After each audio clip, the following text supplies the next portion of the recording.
a team that has been a surprise for the first 2/3 of the season. We got the Detroit Pistons. So I think I saw a crazy stat today.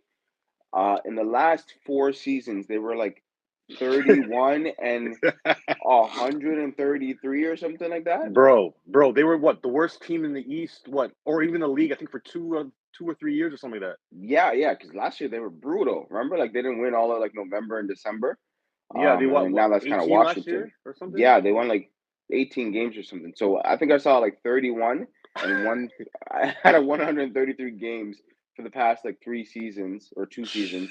And then now they're 32 and 26. So they have more wins in less than 100 less games. So, and I think they're on a 7 game win streak right Eight, now. eight. 8 now because they beat the Boston Celtics They beat the Boston the other boys, yo. day, right? So what is clicking for the Detroit Pistons? They even have some like injured players.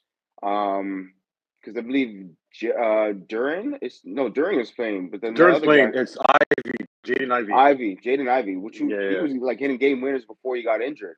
What's going well with them? They have the Thompson twin there as well. They have Cade Cunningham.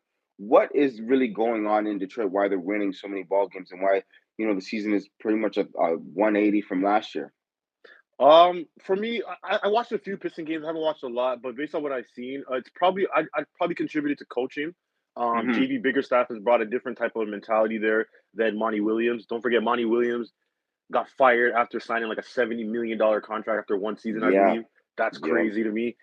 This guy's set for life. But Hmm. I think what they're first of all, Cunningham, he's elevated his game. This is what guys who are supposed to be superstars do. They elevate their game every year, so he's gotten better at the three.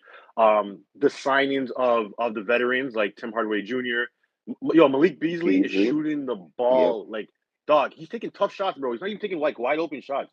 He's Yep. hitting some hard, tough threes.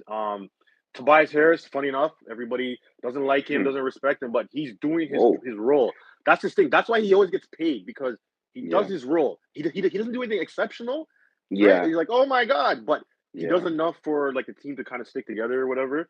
The way they play, they pass the ball a lot, they move, they cut. They don't really rely on the three ball too hard because Yep. they got Asar Thompson and Jalen Duran. Like they don't really hit three perimeter shots. They just attack, attack, attack. Their point Yep. guard is what? Kate Cunningham is what, 6'7", 6'8". 6'7". Yeah. So when your point guard is that big already, like it draws even more attention from the defense and stuff like that. So I just think Hmm. it has to do with more coaching, who they signed, and Cade Cunningham kind of elevated his play. Duran was injured and stuff like that. He's playing now consistently and stuff like that. So they're playing well, bro. I'm watching them a little bit closer now. I'm watching them for sure. Yeah. Yeah, no, I agree. I've been watching them a little bit closer for the past, month or two. And I must say I'm like very impressed with Cade Cunningham. He is becoming one of, if not my favorite point guard in the league right now because he's in what, year three, right? Year three. Four, 3 or 4. I'm Probably not year sure. 3 or 4, I right? can't think of the top of my head right now. Yeah, Three or probably four, yeah. four, probably four. Four. But 6'7" point guard. Like when I look at all the point guards that I like, I hold in high standards. It's the ones that could average like 25 and 10. But then like that's Yeah, like the LaMelo Balls, the Trey yeah. Youngs. But then I favor the like the bigger ones. Obviously, like you don't want to really be undersized at the point guard position. That's why I'm not really like I'm a fan of Dame Lillard, but like he's gonna cause defensive issues on the other side, right? Fact, fact. That's why I prefer someone like a LaMelo Ball. You know what I mean? Still can shoot very well, but then the extra layer that Cade Cunningham has is strength and patience. Like when I'm watching him in the first quarter, or like he's orchestrating a lot in the first quarter. Like first quarter, he could have like 8 points and 7 assists, no problem. Like I've seen him give like 2 or 3 lobs per game. Just from like reading the defense correctly and making the right decision. He always seems to make the right decision, right? Yeah, smart point guard. Yeah. He's not a great 3 point shooter, but he's a good 3 point shooter. Like he's not a liability on the 3 point end, Facts, facts. right? So there's not many holes to his game. Um, Detroit as a whole is a defensive team. Like they play that gritty, tough, Detroit basketball that we've known, going back to like Ben Wallace and Rasheed Wallace days.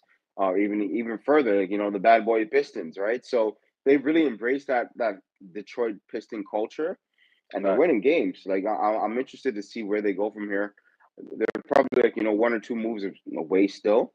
They need another great star player, but they've been doing very well. Isaiah Stewart. They have those type of players, as you mentioned. Um, it's crazy that like Paul George was a replacement for what's my boy's name again? Tobias Harris. Tobias Harris, right? This guy's see, And you would kind of you wish you had Tobias Harris now in that position compared to Paul George.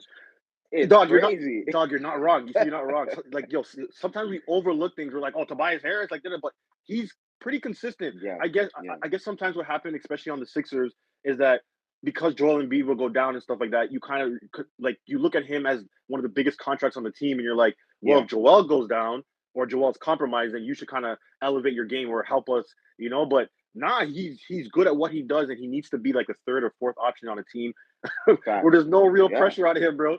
You know what I'm trying to yeah, say? And like, yo, the Pistons, they've literally done this with defense and offense, yo. They're literally like yeah, throughout this win streak, they're top three in offense and defense. Like, so they're doing it on both ends of the court. You know what I'm trying to say? And like, yeah, they probably just need another wing player because you have like yep. so like, while you have Hardaway Jr., Malik Beasley, and Tobias Harris. Those are a lot of older veterans. Great role players. Yeah, Yeah, exactly. They're more role players.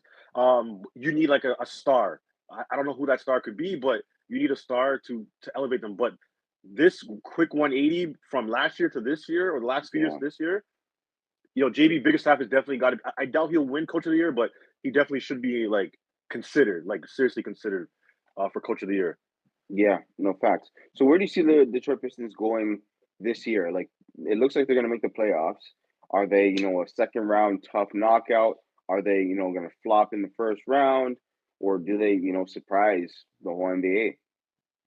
It all depends. It all depends where they finish and who else everybody finishes at. So the Pacers are fourth right now. Yeah, The Pistons are Pacers. right here. Jeez. They're sixth. They're sixth, right? Okay. So if they face that three slot, it depends who's in there now. So now you have the Knicks or you have the Pacers. Right now, it could be the Bucks if something goes crazy, but right now the Yeah, Knicks or the Pacers. If they face the Pacers, I don't know. Maybe like because they got the defense. They got the defense to stop. yeah, Like Halliburton. Halliburton hasn't shown that he's that superstar playoff player.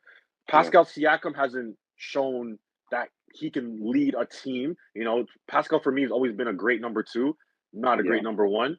yeah. And plus Indiana is not the greatest defensive team. So I think maybe with the right matchup, the right coaching, the coaching schemes and stuff like that, the Pistons would probably have a better chance against them than the Knicks. But the Hmm. Knicks, like I don't know. I told you from the beginning of the season, bro. Like I don't believe in them. Like they're going to be a great Yeah, regular season team. They're going to get you wins. They're going to have flashy plays and highlights and all these different type of things. Like Jalen Brunson's going to hit, game winners. Cat's going to hit game winners. But when it hmm, comes down to it, I don't know. I just don't trust them 110%. I just don't. And I just think it's Cleveland and Boston and everybody else. And I'm being serious. Like I yeah, don't give the Knicks, even the Bucks, who are like one of my favorite teams. They're in that everywhere like everyone else list for me right now because nobody's shown me different outside of the Celtics and the Cavaliers. So the Pistons have a good chance at a round one upset.